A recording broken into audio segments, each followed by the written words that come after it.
내가 해줄게. 닥터 발륜입니다. 사례를 하나 더 말씀드려보면은 남자분이세요. 64세 남자분이시고 어깨가 좀 아프기는 했는데 넘어지면서 다치면서 통증이 심해지고 병원에 갔더니 이제 힘줄이 다 끊어졌다. 아유, 나는 얼마 전까지 잘 쓰다가 이번에 다치면서 아프기 시작했는데 뭔 소리냐.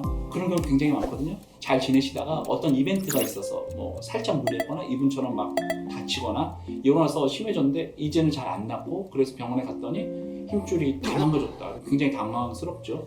꽤 있습니다. 그래서 어쨌든 이분 같은 경우도 그 병원에서는 힘줄이 다 끊어졌으니까 봉합을 해야 되는데 봉합하기도 힘들 정도로 어깨 힘줄이 좀 안 좋다 얘기를 들었죠. 근데 나이가 이제 64세고 이분은 뭐 축구도 하고 뭐 이렇게 운동도 되게 많이 하시는 분이세요. 그래서 자기 인공관절 수술은 하라는데 조금 고민스럽고 다른 방법 없을까요? 제가 이제 뭐 그러면은 자기 힘줄을 살리는 방법이 있으니까 그 방법을 한번 치료해 보시죠 하고 이제 말씀드리고 수술을 해드렸던 경우입니다. 네, 이분은 이제 왼쪽 어깨가 되겠고요. 왼쪽 어깨 이제 앞서서 말씀드린 것처럼 이렇게 위에 상안골이라고 하는 뼈가 이렇게 동그랗게 보이고 견갑골 이렇게 보이죠. 여기는 이제 쇄골뼈랑 위에 치골뼈가 이렇게 보이는 거고 이쪽 부분은 이제 삼각근이라고 해서 이 어깨 바깥쪽에 해당이 됩니다. 이분은 어깨 관절면이 그렇게 어긋나 있지 않으세요. 여기랑 뭐 살짝 이렇게 살짝 있는 경우도 많이 어긋나 있지 않고 이제 어깨에는 4가지 힘줄이 있다고 말씀드렸는데 이제 여기 보이는 힘줄이 이제 견갑하근 이렇게 해서 이렇게 보이는 거고 그다음 극상건이라고 하는 힘줄이 여기서 이렇게 가다가 여기서 끝나버린 거예요. 원래는 쭉 해서 여기까지 붙어 있어야 되거든요. 그래서 이만큼 딸려 올라간 경우죠. 그다음 극하근이랑 소원근은 이 뒷부분에 이만큼 이렇게 있는 건데 잘 유지되고 있고요. 그래서 위에 있는 힘줄이 이만큼이 여기서부터 여기까지가 이제 끊어져 있는 상태다라고 보시면 됩니다. 저 정도 끊어졌으면 봉합하기가 어렵죠. 관절 내시경 사진을 이제 보면서 한번 설명을 드릴 건데 어깨 관절 안쪽을 보는 거고 여기 보이는 거는 이제 이두박근이 보이고요. 이두박근은 장두가 있고 단두가 있는데 장두 같은 경우는 통증의 소스가 될 수가 있어가지고 크게 힘쓰는 게 아니거나 그러면 이제 제거를 하고 그 힘을 좀 써야 되는 경우 젊은 사람 같은 경우는 그걸 다시 거기다가 이제 고정수를 하기도 하고 이게 이제 잘라내더라도 안으로 이렇게 딸려 내려가거나 하지 않고 거기서 걸리는 경우들이 많이 있기 때문에 굳이 고정수를 안 하고 그냥 제거하는 식으로 간단하게 치료하기도 합니다. 관절면 청소할 때 이렇게 관절면이 좀 안 좋기는 하죠. 염증이 좀 많이 있었어요. 이렇게 위로 올라갈 때 점액낭에 이제 염증이 많이 있었고 그 부분을 걷어냈고 청소를 쭉 했고요. 아까 이제 안쪽에서 봤던 이두박근이 이렇게 보이는데 이 부분은 이제 큰 역할을 못하기 때문에 이 부분을 여기서 딱 컷 합니다. 그래서 잘라내서 정리하고 났더니 이런 식으로 보이고 지금 여기 보이는 게 관절 상완골두 쪽이고 이 부분이 견갑골 쪽입니다. 지금 이 부위가 이만큼이 다 힘줄이 덮여 있어야 될 부위인데 그 부위가 하나도 없는 거죠. 이쪽에 보이는 거는 이제 극하근의 일부가 위쪽에 윗면이 보이는 거고 이제 극상건이라고 하는 부위는 이 부분에 해당이 되는데 원래 여기에 있어야 되는데 지금 여기까지 다 딸려 올라간 상태입니다.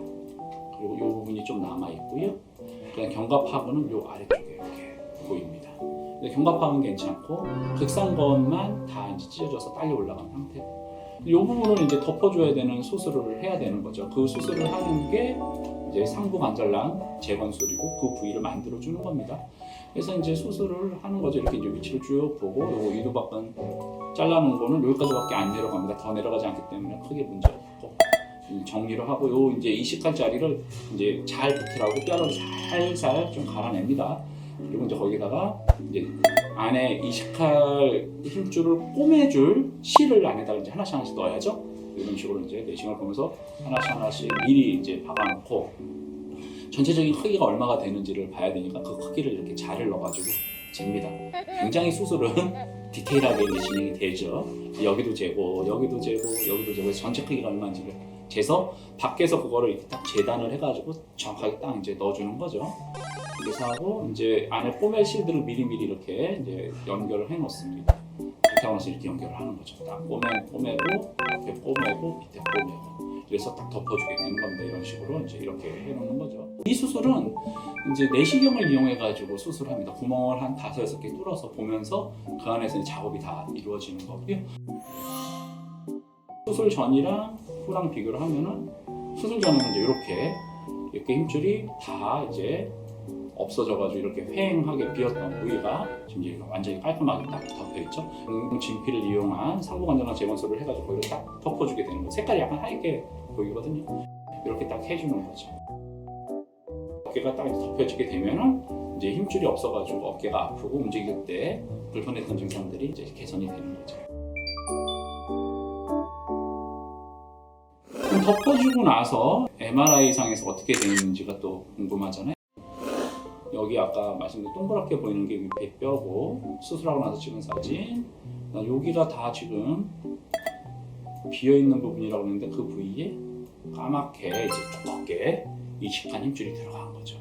그러니까 이 아래쪽 어긋났던 부위도 지금 보니까 이렇게 딱 이제 맞아 떨어지고 이렇게 딱 맞아 떨어지고. 이분 역시 이제 몇 달 있다가 잘 유지되는지 한번 또 봐야 되잖아요. 그래서 한번 또 검사를. 이때까지만 병원 제가 오시라고 합니다. 병원 이때까지 오시면 이제 이때까지 오시고 이제 안 오시는 거죠. 벌써 이분도 뭐 몇 개월 지났는데 이게 뼈 이렇게 있는 부분 이렇게 움직여보면 이렇게 이 부분이 되겠고 위에 이제 이식한 힘줄 지금 보면 잘 유지되죠.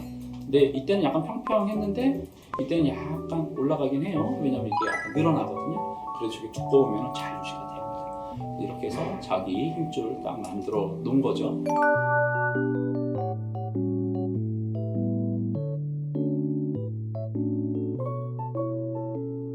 상부관절랑 재건술은 특히 미국 같은 경우는 굉장히 많이 시행을 하고 있지만 우리나라 같은 경우는 이제 아직도 전통적으로 인공관절 수술을 더 선호하는 정형외과 의사 선생님들이 많기 때문에 조금 회의적으로 접근하는 경우들도 꽤 있고 공정진피를 이용해서 하는 거는 갸우뚱 하시는 의사 선생님들도 굉장히 많이 있습니다. 하지만 실제로 많은 필드에서 이런 치료를 통해 가지고 좋아지는 경우들이 많이 있고 5mm 정도 되는 걸로 두껍게 넓게 잘 꼬매주면은 잘 유지되는 것 같습니다. 그래서 그 상황에 따라서 우리가 맞춰서 우리가 선택할 수 있다라는 거고 수술을 해야 되는데 이미 수술 시기를 놓쳐서 단순 봉합은 안 된다라고 했을 때 선택이 몇 개 없거든요. 인공관절 수술하거나 근데 인공관절 수술하기에는 조금 부담스러울 때 한번 우리가 이런 내용들도 포함해서 생각을 해보면 좋지 않을까 해서 오늘 치료 사례를 가지고 한번 정리를 해서 말씀드려 봤습니다.